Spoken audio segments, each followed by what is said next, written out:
Welcome to my instructional DVD, the CHRIS BRIEN Drumming System Level 1. In this DVD, the exercises within my book, the CHRIS BRIEN Drumming System Level 1, are designed to help the student develop a strong understanding of basically the most important thing when it comes to playing drums, and that is time and groove. What I want to first start with, though, is just explain each part of the drum set for those people who may not know all the names of the drum set. Now, first of all, this is a basic 5-piece drum set. And when we say 5-piece drum set, it's in relation to the amount of drums that you have on the drum set. Firstly, the drum which you play with your foot is the bass drum. Some people will call this the kick drum, but it's the bass drum. The drum which is in the center of the drum set in front of you is the snare drum, because it has a wire on the bottom which is called the snare wire. And the snare drum sounds like this. Without the wires turned on, without the snare wire turned on, it sounds more like a tom-tom. Okay, that's the snare drum. The other three drums are called tom-toms. The first one is simply called the first tom-tom. Then you have the second tom-tom. Now the third tom-tom, you could call it the third tom-tom. Most people will call it the floor tom.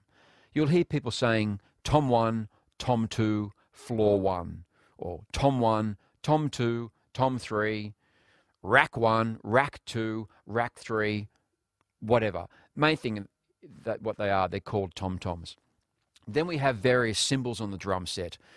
The cymbals here on my left-hand side, which the drummer will use a lot, which is a series of two cymbals on top of each other, they're called the hi-hat cymbals, which are operated with a foot pedal and obviously your sticks. Then these cymbals here, these two in front of me, they're called crash cymbals. Now crash cymbals are quite thin and they're very explosive. And when you hit a crash cymbal, you want to strike it with the shoulder of the drumstick, this part in between my fingers here, at an angle. Never go straight into it because you can crack the cymbal. And you don't want to crack the cymbals because they're all unique and they're also very expensive. And it's an instrument. You should treat it with respect. So you just have to slice it.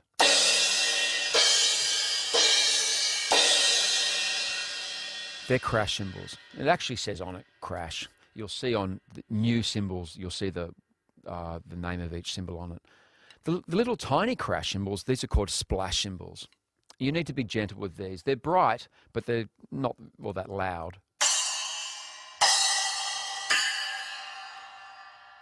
These two little cymbals I have here are actually old Zildjian cymbals cut down to size, and I just call them cut chimes.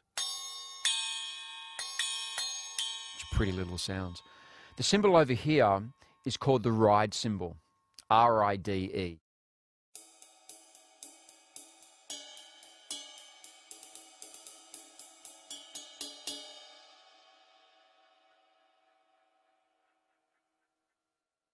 That's the ride cymbal.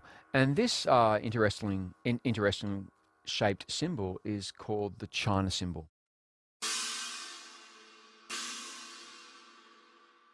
When you crash a China cymbal, you'll notice that the bend of the China cymbal is the loudest part, but also the most the weakest part. So don't hit it there. Hit more on the flange of it at an angle. We usually put these upside down, otherwise you'll tend to break it by hitting on this edge. So they're the cymbals. I have here in front of me a cowbell, which is fun to play on the drum set. On the feet, I have a bass drum pedal. And just out of interest, when you strike the bass drum, try and allow the bass drum beater, this part, to bounce away from the skin, rather than doing this. Not that that's wrong, but they're two different tones. When you let the bass drum beater bounce away, it's referred to as an open tone on the bass drum. When you leave the bass drum beater against the skin, it's referred to as a closed tone, which people will call burying the beater. And you can hear the difference. So you want to take advantage of both tones. At first, learn to do what's most comfortable, but in time you need to learn to be able to let the beater bounce away from the skin, and also you should be able to leave it against the skin. I've got another pedal here, so it's a double bass drum pedal. So they're the bass drum pedal, and this is the hi-hat stand, the stand that operates the hi-hat cymbals.